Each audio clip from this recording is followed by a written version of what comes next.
Selamat pagi dan selamat hari Sabat.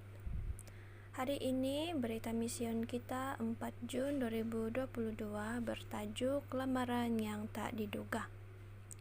Ayah saya tergabung dalam suatu dominasi Kristen dan ibu saya tergabung dalam dominasi Kristen lainnya di ibu kota Angola, Luanda.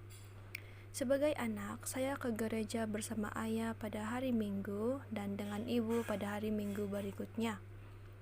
Tetapi pada usia yang ke-18 tahun, saya berhenti pergi ke dua gereja itu. Saya berhenti menyanyi di paduan suara gereja ibu, dan saya berhenti menyertai kegiatan pemuda di gereja ayah. "Mengapa kamu tidak datang ke gereja bersama ibu lagi?" kata ibu.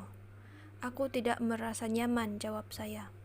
"Kalau begitu, carilah gereja di mana kamu merasa nyaman," kata ibu. "Beri Tuhan kesempatan." Tetapi saya lebih tertarik untuk memberi dunia kesempatan itu.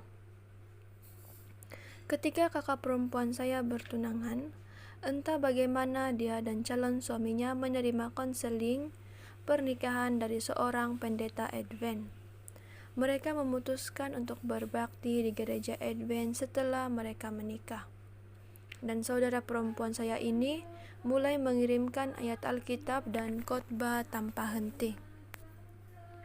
Kemudian serangkaian peristiwa pelik terjadi. Seorang teman mendesak saya untuk memberikan hati saya kepada Tuhan. Saya mengetahui bahwa dia selalu mendoakan saya, dan kata-katanya meluluhkan hati saya. Pada minggu yang sama, seorang teman lain memohon kepada saya untuk hidup bagi Tuhan. "Dunia ini tidak baik," katanya. "Berserah pada Tuhan." Dia berdoa dengan saya dan meminta Tuhan untuk memberikan saya seorang suami yang baik dan takut akan Tuhan. Kata-katanya menyentuh hati saya. Beberapa hari kemudian, kakak perempuan saya mengatakan bahwa dia merasa ditegur oleh Tuhan. "Tuhan mengatakan jika aku tidak memperingatkan kamu, aku yang akan menanggung nyawamu," dia berkata. Kakak saya membacakan Yeskel 3 ayat 18 sehingga 19, di mana Tuhan berkata, "Kalau aku berfirman kepada orang jahat, engkau pasti dihukum mati, dan engkau tidak memperingatkan dia atau tidak berkata apa-apa untuk memperingatkan orang jahat itu dari hidupnya yang jahat, supaya ia tetap hidup. Orang jahat itu akan mati dalam kesalahannya, tetapi aku akan menuntut pertanggungjawab atas nyawanya daripadamu. Tetapi jikalau engkau memperingatkan orang jahat itu dan ia tidak berbalik dari kejahatannya dan dari hidupnya yang jahat, ia akan mati dalam kesalahannya, tetapi engkau telah menyelamatkan nyawamu." Jantung saya berdetak kencang saat kakak berbicara. Saya mencoba untuk membela diri. "Saya pergi ke gereja ibu kok," kata saya. "Tetapi kamu kan tidak merasa nyaman di sana," kata kakak saya. "Pergilah ke gereja Masihi Advent hari ke-7. Pergi ke salah satu gereja mereka di kota. Beri mereka kesempatan." Saya berjanji untuk pergi ke gereja Advent pada hari Sabat nanti.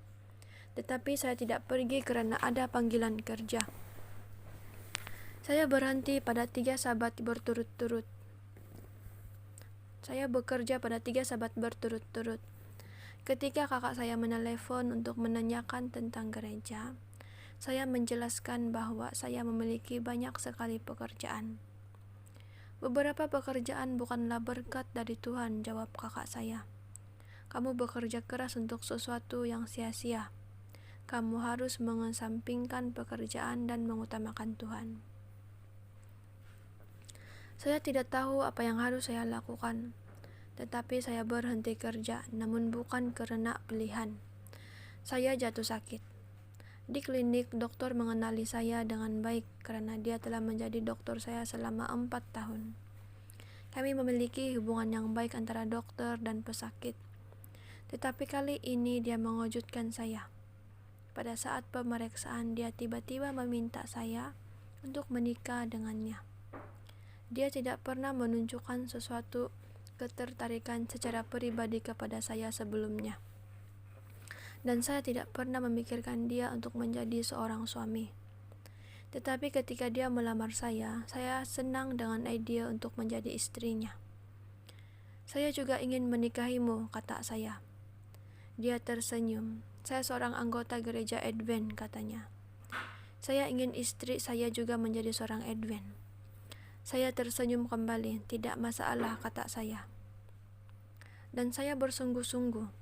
Banyak hal yang aneh telah terjadi selama beberapa minggu terakhir. 2 teman dekat dan saudara perempuan saya mendesak saya untuk memberikan hati kepada Tuhan. Seorang teman mendoakan saya agar mendapatkan suami yang takut Tuhan, dan saudara perempuan saya bermohon agar saya pergi bergereja di gereja Advent. Sekarang seorang dokter Advent meminta saya untuk menikah dengannya dan menjadi seorang Advent. Saya tidak bisa lagi menolak panggilan Tuhan. Saya akhirnya mengikuti kelas baptisan. Saat ini saya adalah seorang Advent. Saya menjadi Advent bukan karena seorang dokter melamar saya.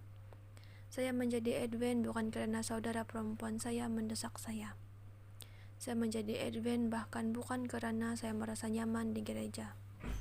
Saya menjadi Advent karena Tuhan memanggil saya untuk bersatu dengan umat-Nya yang memelihara perintah-perintah-Nya dan memiliki iman kepada Yesus. Hati saya milik-Nya.